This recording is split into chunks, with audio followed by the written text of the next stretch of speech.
ఈయన మేము సృష్టించుకున్నావా? జగన్మోహన్ రెడ్డి గారిని ఎంత భయంకరంగా సోషల్ మీడియాలో మాట్లాడుతున్నారో, ఎంత భయంకరంగా పోస్టింగ్లు పెడుతున్నారో అవి మాత్రం ఈ ప్రభుత్వానికి, ఈ పోలీస్ యంత్రాంగానికి కనిపించవు. కానీ మా వాడు ఎక్కడో ఏదో తప్పు చేశాడని చెప్పేసి వాడు ఎన్ని వందల మందిని అరెస్ట్ చేశారండి. ఎంత దుర్మార్గం అండి. 41 నోటీస్ ఇచ్చి పంపించే వాటికి ఎస్సీ ఎస్టీ అట్రాసిటీస్ యాక్ట్ పెట్టారు. హోంమంత్రి గారిని ఏదో అన్నారని ఎస్సీ ఎస్టీ అట్రాసిటీస్ యాక్ట్ పెట్టారు. ఆమె ఎస్సీనో క్రిస్టియనో మరి నాకు తెలియదు, ఆమె చెప్పింది నేను ఎప్పుడు బైబిల్ పట్టుకు తిరుగుతాను అని. ఇవాళేమో ఎస్సీ అయిపోయింది ఆమె కేసు పెట్టేటప్పటికి. ఇలాంటి దుర్మార్గమైనటువంటి ప్రయత్నాలు చేస్తున్నారు. ఊరినే మైక్ ముందు మాత్రం అద్భుతంగా చెబుతున్నారు, ఎవరినైనా సరే యాక్షన్ తీసుకుంటాం, సహించాం. హోంమంత్రి గారు చెబుతుంది. పాపం ఆమె చేతులు ఏముందిలే, నేను చెప్పినట్టుగా మైక్ ముందు హోంమంత్రి ఆమె, కడమ వ్యవహారాన్ని చూసేది లోకేష్ గారు. ఆమె చేతిలో ఏమీ లేదు. మైక్ ముందు మాత్రమే అద్భుతంగా అమోఘంగా విచ్చలవిడిగా మాట్లాడేటువంటి పరిస్థితుల్లో ఆమె కనిపిస్తుంది. జగన్మోహన్ రెడ్డి గారు అంటది, జగన్మోహన్ రెడ్డి అంటది. గౌరవం లేదు. మనం ఎక్కడో చూశానయ్యా, వాడు ఎవడో ఉన్నాడు ఒకడో అని ఎవడో పేరు చెబుతుంది.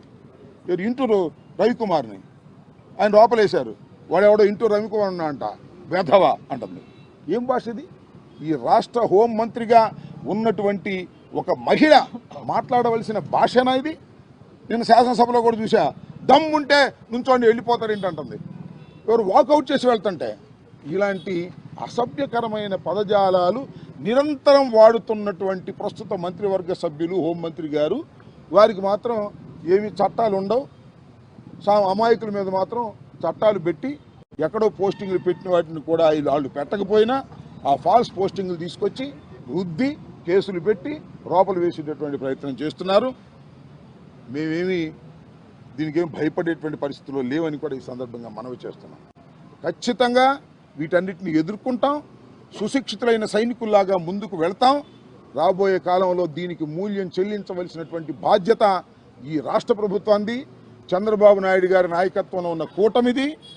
లోకేష్ చెప్తున్నటువంటి మాటలన్నీ కూడా మనం చూస్తున్నాం. ఇది 3వ అధ్యాయం అంట. మరి ఎన్ని అధ్యాయాలు ఉన్నాయి రెడ్ బుక్లో? 3వ అధ్యాయం నడుపుతున్నా నడుపునాయనా, ఎన్ని అధ్యాయాలు నడుపుతావో నడుపు, అన్నిటినీ ప్రజలు గుర్తుపెట్టుకుంటారు.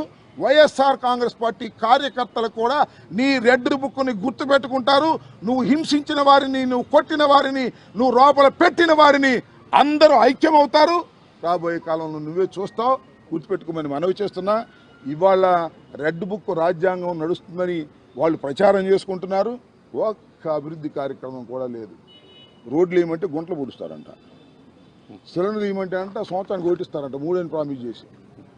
అమ్మఒడి అంటే లేదంట, 15,000 లేదంట, 18,000 లేదంట, అవన్నీ కనపడవంట.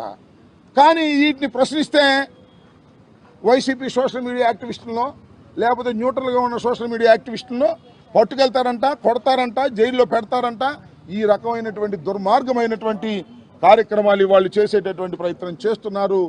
దీన్ని తప్పనిసరిగా ఎదుర్కోవడానికి మేమందరం సిద్ధంగా ఉన్నాం. ఇవాళ ప్రధానంగా మీ ద్వారా రాష్ట్ర ప్రజానీకానికి తెలియపరచదలుచుకుంది ఏమిటంటే, ఎస్,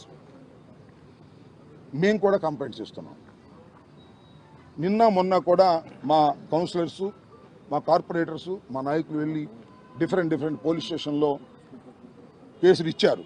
ఇవాళ నేను స్వయంగా వచ్చి జగన్మోహన్ రెడ్డి గారిని దూషిస్తూ పెట్టినటువంటి నారా లోకేష్ గారు, అదేవిధంగా అయ్యన్న పాత్రుడు గారు పెట్టినటువంటి ఆ పోస్టింగ్లు కూడా ఇచ్చా. వారి మీద కూడా యాక్షన్ తీసుకుని మీ సిన్సియర్ నిరూపించుకోవాలి కదా. మీరు యాక్షన్ తీసుకోరు, చూస్తాం. మాకు చాలా వేస్ ఉన్నాయి. హైకోర్టు ఉంది, సుప్రీంకోర్టు కూడా ఉంది. మా మీదే కేసులు కాదు, ఎవరు పెట్టినా కేసులు తీసుకునేటువంటి ఒక మంచి వాతావరణాన్ని మీరు సృష్టించేటటువంటి ప్రయత్నం చేయకపోతే రాబోయే కాలంలో ప్రజాస్వామ్యానికి విఘాతం ఏర్పడుతుందని ఈ సందర్భంగా చెప్పదలుచుకున్నాను.